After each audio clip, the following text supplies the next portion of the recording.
Hi, how's it going? My name is Frank Cordero and I'm the course director for model creation here at the school. My course director Scott Booth also teaches online, but I wanted to share a little bit with you on, I guess a topic very near and dear to my heart when it comes to modeling, and it's the topic of working with quads and EdgeFlow within the context of CG modeling. For those of you who want to do CG modeling, whether it's for characters or for hard surface, for things like cars and props and environments, there's a lot of things that those two disciplines share in common. And knowing some of those things are going to help you be able to model practically anything. But I want to kind of go through some of the things that I'm interested in talking about to kind of get the point across about why we're in an artistic medium. And I know that sometimes when you're learning CG, it doesn't always feel that you're in an artistic medium because of some of the things that you need to do to be able to look at and building CG forms. I'd like to kind of talk about a little bit about art history because there's precedence in terms of the way you can think about this stuff.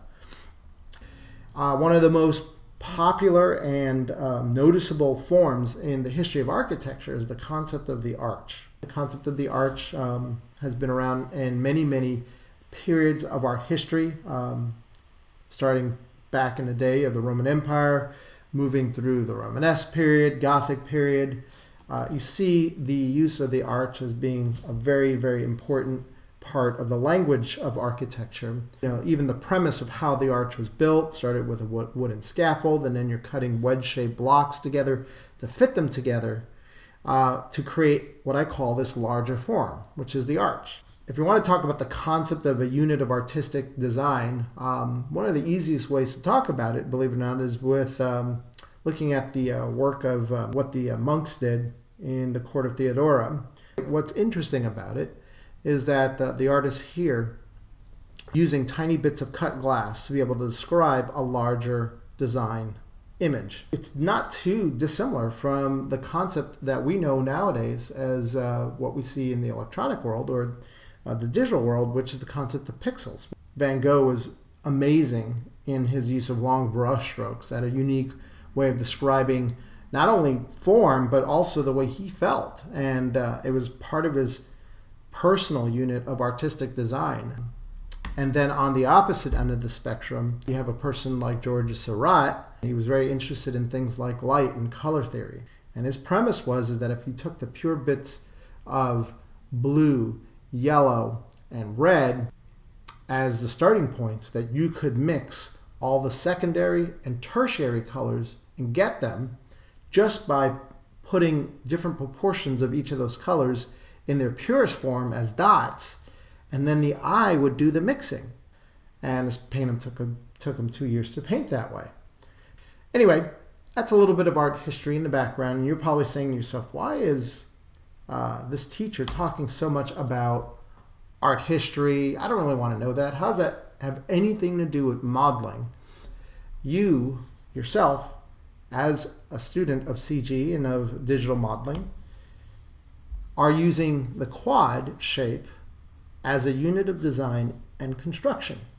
So when you combine the practicalities of math along with the aesthetic sensibilities of building form as an artist, these quad shapes, they kind of become a flexible Lego block that you can fit together in creating EdgeFlow patterns. And if you understand how to use this quad shape, you're going to be able to make the larger EdgeFlow patterns. This is all principle based. I'm not really interested in sharing rules. You know, there's always going to be someone who breaks a rule in the arts. But there are good, what I call baseline principles, guidelines, what we call best practices. And if you're in a position where you can implement best practices and you have the time to be able to do that, then these definitely always are kind of in the forefront while I'm building my models. And all these quad shapes, starting with squares, rectangles, trapezoids or wedge shapes, parallelograms, quadrilaterals, these shapes Maya loves. And they're extremely helpful for supporting good edge flow and meshes. They're better for deformations in geometry and animation. And it's less complicated as an artist working in quads than it is to work with maybe something that's tessellated or triangulated. And if you use them right, you can usually be very efficient, very light with your models. And you're usually going to get some better renders out of all of this.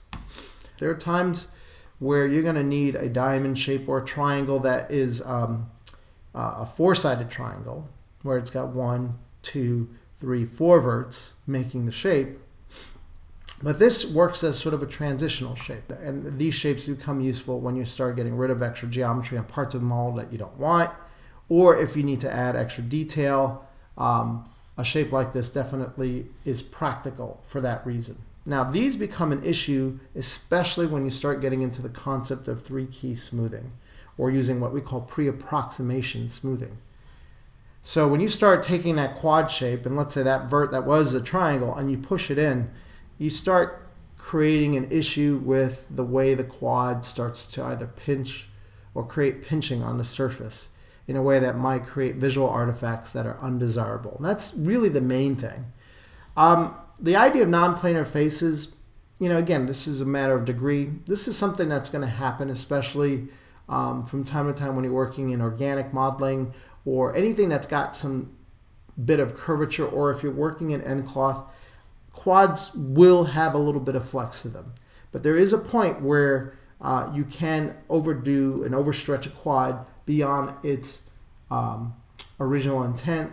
And I think that the concept of non-planar faces is more of a guideline, but you usually know when you're overstretching a quad. And the problem with this is that you start getting too, what I call, lazy with your edge flow.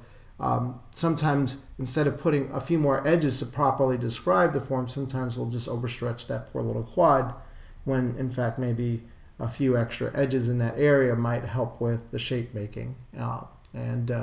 So again, guidelines, I would say out of the two of these, definitely avoid the Star Trek symbols on the left for sure, and then just keep an eye out for not overflexing your quads too much.